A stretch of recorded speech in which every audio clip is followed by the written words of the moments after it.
Hello, നമ്മളുടെ ഇന്നത്തെ recipe വളരെ പെട്ടെന്ന് തന്നെ ചെയ്യാൻ പറ്റുന്ന ഒരു ഒഴിച്ചുകറിയുടെ റെസിപ്പിയാണ്. നമ്മുടെ പാളയംതോടൻ പഴമുണ്ടല്ലോ, അത് ചേർത്തിട്ടുള്ള ഒരു മോര് കാച്ചിയത്. അതാണ് നമ്മൾ ഇന്ന് ചെയ്യാൻ പോകുന്നത്. നമ്മുടെ കുട്ടികൾക്കൊക്കെ ഒരുപാട് ഇഷ്ടപ്പെടുന്ന റെസിപ്പിയാണ്. അപ്പോൾ നമുക്ക് വീഡിയോയിലേക്ക് കടക്കാം. അപ്പോൾ ഞാൻ ദാ ഇവിടെ ഒരു ബൗള് കട്ട തൈരാണ് എടുത്തിരിക്കുന്നത്. പുളി വളരെ കുറവുള്ള തൈര് എടുക്കുന്നതാണ് എപ്പോഴും നല്ലത്. അപ്പം അത് ഒന്ന് ശ്രദ്ധിച്ചേക്കണേ. ഇനി നമുക്കിതൊരു മിക്സിയുടെ ജാറിനകത്തേക്ക് ഒഴിച്ചു കൊടുക്കാം. നമ്മൾ ഇതിനകത്തേക്ക് വെള്ളം ചേർക്കേണ്ട, തൈരിൽ തന്നെയാണ് അരച്ചെടുക്കേണ്ടത്. അപ്പോൾ നമ്മൾ തൈര് മൊത്തത്തിൽ ഒഴിച്ചു കൊടുത്തിട്ടുണ്ട്. ഇനി നമുക്കിതിനകത്തേക്ക് ഒരു 1/4 ടീസ്പൂൺ അളവിൽ മഞ്ഞൾപ്പൊടിയാണ് ചേർത്ത് കൊടുക്കുന്നത്. പിന്നെ വേണ്ടത് എന്താണ്? 2 കഷ്ണം ചുമന്നുള്ളി വേണം, 1 കഷ്ണം വെളുത്തുള്ളി വേണം. അപ്പോൾ അതും ഞാൻ ചേർത്ത് കൊടുത്തിട്ടുണ്ട്. ഇനി ഇതിലേക്ക് ആവശ്യത്തിനുള്ള ഉപ്പ് ചേർത്ത് കൊടുക്കാം. കൂടി പോകാതിരിക്കാൻ പ്രത്യേകം ശ്രദ്ധിക്കണേ. ഇനി നമുക്ക് വേണ്ടത് എന്താണെന്ന് വെച്ചാൽ തേങ്ങയാണ്. നമ്മൾ സാധാരണ മോര് കാച്ചുമ്പോഴത്തേക്കിന് തേങ്ങ യൂസ് ചെയ്യില്ലേ, അതുപോലെ തന്നെ നമുക്ക് തേങ്ങ വേണം. പക്ഷേ ക്വാണ്ടിറ്റി വളരെ കുറച്ച് മതി. ഞാനിവിടെ ഒരു 3 ടേബിൾ സ്പൂൺ തേങ്ങയാണ് ചേർത്ത് കൊടുത്തിരിക്കുന്നത്. അത്ര തന്നെ മതി, കൂടി പോകേണ്ട ഈ ഒരു അളവിന്. ഇനി നമുക്ക് ഇതിനകത്തേക്ക് 2 ഇൻഗ്രീഡിയൻസും കൂടെ ചേർക്കാനുണ്ട്. അതുകൊണ്ട് തന്നെ ആദ്യം ഇത് ഇത്രയും കൂടെ നന്നായിട്ട് അരച്ചിട്ട് വരിക. അരയ്ക്കുക എന്ന് പറഞ്ഞാൽ ഒരു 80% അരഞ്ഞാൽ മതി, ബാക്കി ഇപ്പോൾ അരയ്ക്കേണ്ട. അപ്പോൾ ഞാനിതൊന്ന് കൊണ്ടുപോയി അരച്ചിട്ട് വരാം കേട്ടോ. അപ്പോൾ ഇതിലേക്ക് നമ്മൾ ഈ ഒരു സമയത്ത് ഒട്ടും തന്നെ വെള്ളം പെടാതെ വേണം നമ്മൾ അരച്ചെടുക്കാൻ വേണ്ടിയിട്ട്. എന്നാൽ മാത്രമേ നമ്മൾ ഉദ്ദേശിക്കുന്ന ആ ഒരു ടേസ്റ്റ് ഇതിന് കിട്ടത്തുള്ളൂ. അപ്പോൾ ഞാൻ ഇവിടെ അരച്ചെടുത്ത് കൊണ്ടുവന്നിട്ടുണ്ട്. നല്ല കുറച്ചൊരു തേങ്ങയുടെ ഇത് ഈ ഒരു സമയത്ത് കാണും.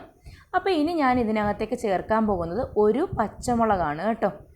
അത്യാവശ്യം എരിവുള്ള പച്ചമുളക് ആയതുകൊണ്ടാണ് ഞാനിവിടെ ഒരു പച്ചമുളക് ചേർത്ത് കൊടുക്കുന്നത്. നിങ്ങളുടെ പച്ചമുളക് എരിവില്ല എന്നുണ്ടെങ്കിൽ ഒരു 2 എണ്ണം വരെയൊക്കെ ചേർത്ത് കൊടുക്കാം, പക്ഷേ കൂടുതലാവേണ്ട. പിന്നെ നമ്മൾ ചേർത്ത് കൊടുക്കുന്ന നല്ല പഴുത്ത പാളയംതോടൻ പഴമാണ്. പാളയംതോടൻ പഴം തന്നെ എടുക്കുന്നതാണ് കേട്ടോ ഇതിന് കൂടുതൽ ടേസ്റ്റായിട്ട് തോന്നിച്ചിട്ടുള്ളത്. അപ്പോൾ നല്ല പഴുത്ത പഴം വേണം എടുക്കുക, അത് പ്രത്യേകം ശ്രദ്ധിക്കുക. അപ്പോൾ ഞാൻ ആ പഴവും കൂടെ ചേർത്ത് കൊടുത്തിട്ടുണ്ട്. ഇനി നമുക്ക് നല്ല മഷി പോലെ ഇതൊന്ന് അരച്ചെടുക്കണം. അപ്പം ഒരു നല്ല തിക്ക് പേസ്റ്റായിട്ട് ഇത് വരും. ഇതാ കണ്ടോ, ഇതുപോലെ വേണം നമുക്ക് കിട്ടാനായിട്ട്. അപ്പോൾ തൈരിൽ അരച്ചെടുത്താൽ മാത്രമേ ഈ ഒരു കൺസിസ്റ്റൻസി നമുക്കിത് കിട്ടത്തുള്ളൂ. അല്ലെന്നുണ്ടെങ്കിൽ നമുക്ക് ടേസ്റ്റിന് നല്ല ഡിഫറൻസ് ഉണ്ടാകും. അപ്പോൾ ഇനി ഞാൻ ഒരു പാൻ അടുപ്പത്ത് വെച്ചിട്ടുണ്ട്. ഇനി അതിനകത്തേക്ക് നമ്മൾ നല്ല വെളിച്ചെണ്ണ ചേർത്ത് കൊടുത്തിട്ടുണ്ട്. വെളിച്ചെണ്ണ തന്നെ ചേർക്കണം കേട്ടോ. പിന്നെ വേണ്ടത് ഒരു 1/4 ടീസ്പൂൺ അളവിൽ ഉലുവയാണ്. അതുപോലെ തന്നെ 1/4 ടീസ്പൂൺ അളവിൽ കടുകും കൂടെ ചേർത്ത് കൊടുക്കണം. അതിനുശേഷം നമുക്കിതിനകത്തേക്ക് ഉള്ളിയും വറ്റൽമുളകും ചേർത്ത് നന്നായിട്ടൊന്ന് മൂപ്പിച്ചെടുക്കണം. അപ്പോൾ ആ സമയത്ത് തീ ഒന്ന് കുറഞ്ഞിരുന്നോട്ടെ, ഇതൊന്നും കരിഞ്ഞു പോകരുത്.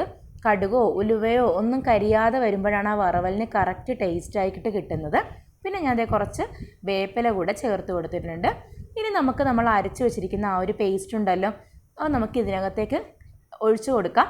നമ്മുടെ മോരുകറി നമ്മൾ ചെയ്യുന്നത് പോലെ തന്നെയാണ് കേട്ടോ പിന്നെ ചെയ്യേണ്ടതെല്ലാം. ഇത് ഞാൻ കുറച്ച് വെള്ളവും കൂടെ ഒഴിച്ചു കൊടുത്തിട്ടുണ്ട്. ആ ഒരു കൺസിസ്റ്റൻസി ഒന്ന് കറക്റ്റാക്കി എടുത്തിട്ടുണ്ട്.